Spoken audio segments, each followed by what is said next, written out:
This video we will discuss DC machine motor back EMF and its significance. So machine, either it may be generator or motor. Generator which converts mechanical to electrical, motor which converts electrical to mechanical. In this we are having a DC motor. The working principle is Faraday's laws of electromagnetic induction. When a current carrying conductor placed in a magnetic field experience a force, right?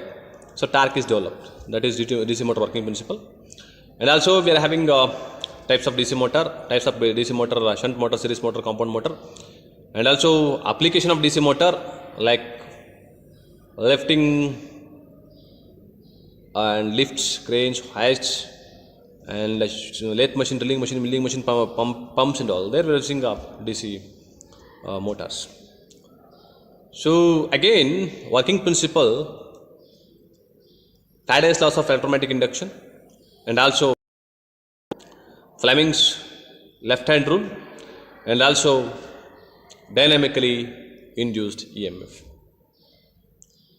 So dynamically induced EMF, when a current carrying conductor or Fleming's left hand rule or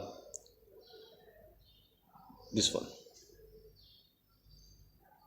Lenz's law, and also Faraday's laws. Okay, so DC motor either it may be a like induces current in the armature conductor, or what happens? It creates force in the armature conductor or torque in the armature conductor. So that we are having DC motor like back EMF and significance.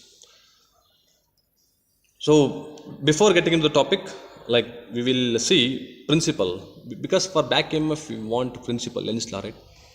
So first one I'll say Faraday's law, when current carrying conductor placed in a magnetic field experience a force. Second one, dynamically induced EMF or dynamically induced force or whatever. So for the generator, dynamically induced EMF, E is equal to BLV sin theta. For the DC motor, we are having force is equal to BIL sin theta, right? Force is equal to magnetic flexibility, length of the conductor, current carrying conductor, and sin theta is the angle of movement of the conductor. Fleming's left hand rule, left hand rule, three fingers mutually perpendicular to each other, everybody knows. Thumb shows motion of the conductor, middle finger shows induced current, and forefinger shows magnetic field, right? So average induced EMF E is equal to d phi by dt. Here also same. Okay, induced EMF directly proportional to rate of change of flux linkage, right? And also dynamically induced EMF, here magnetic field is constant, conductors are stationary. That is called as a dynamic movement will be there. That is a DC motor. So back EMF. So at the time of starting, for the DC motor, okay, for the DC motor, if we give power supply to the DC motor, what happens? So initially back EMF will not be there because there is no rotation in the armature conductor. So if suppose conductor carries a current, cuts the that magnetic field. If suppose, because we are giving power supply also, conductors also present, so rotation will be there. So induces EMF, that is called as a back EMF. So that EMF always opposes the supply voltage, that is called as back EMF.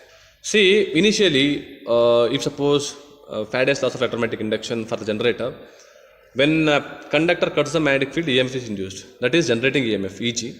But in the back EMF, supply we are giving, but rotation will be there in the magnetic field. Magnetic field is present, so that is called as a back EMF, right? So let's see in detail. So DC motor which converts electrical to mechanical, if you give power supply to this, what happens? Rotor shaft will rotate, right? That is the working principle, right?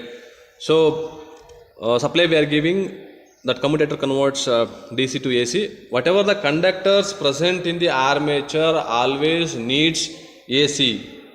So flux will cut, or flux linkage or flux interaction will be only AC, not DC. That commutator operates as a inverter. Okay, so we are giving power supply to the DC motor. That conductor carries a current. When a current carrying conductor places a magnetic field, experience a force. That mechanical output will be developing, right? That is DC motor working principle. Okay. So here, as you can see the diagram, DC supply we are giving to the commutator along with the brushes will be present. So this current, magnetic field is present from north pole, experience a force. So F is equal to BIL sin theta.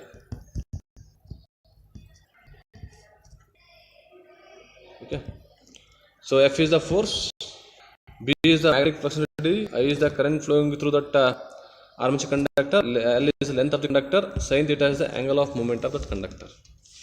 That is the working of DC motor. Okay.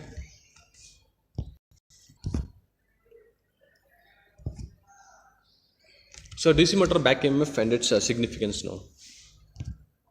So initially, what about the back EMF equation? EB is equal to VT minus IARA. At the time of starting, back EMF is not there, right? So if you give power supply to the motor, so it carries a current. So magnetic field is present. So when conductor carries a current, it will be start rotating, right? Because rotation force will be torque will be produces. So when that conductor start rotating, induces EMF. That EMF is called as back EMF. That back EMF always opposes the supply voltage. That is EB is equal to 5 PNZ by 60A. For generator, EG is equal to 5 PNZ by 60A. Right? So internal circuit diagram also you can draw internal circuit diagram for a DC motor like this. Here there is a resistance. Here there is a EB. Here there is a supply voltage. Voltage. This part is internal diagram of DC motor, right? Supply we are giving.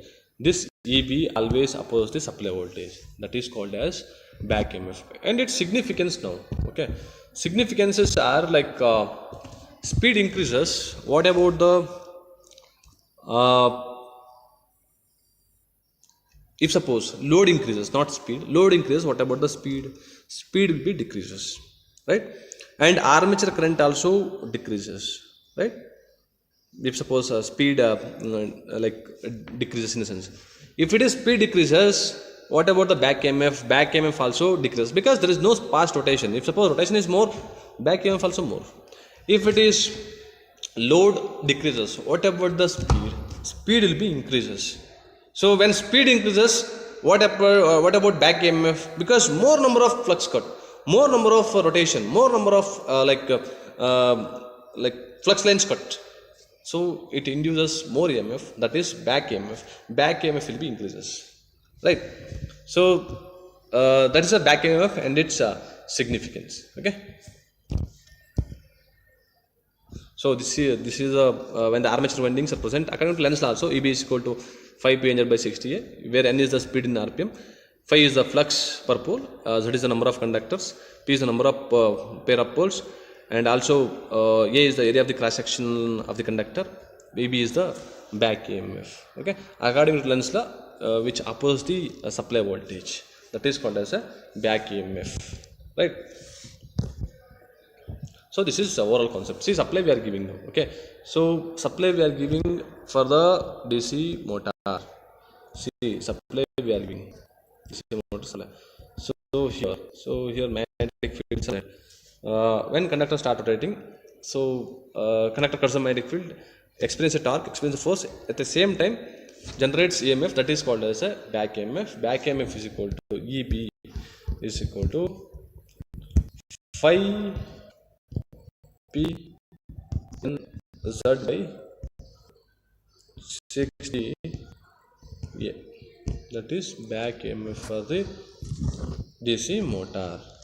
Okay, this EB always opposes the supply voltage according to Lenz law, right? So you can say at the time of starting EB is not there. There is no rotation. There is no conductor carries. So EB will develop after some rotations. Okay, if suppose start writing that armature conductor, that time you'll get Eb. Okay. Thank you so much. Next video we'll discuss dark equation, okay, and its like characteristics.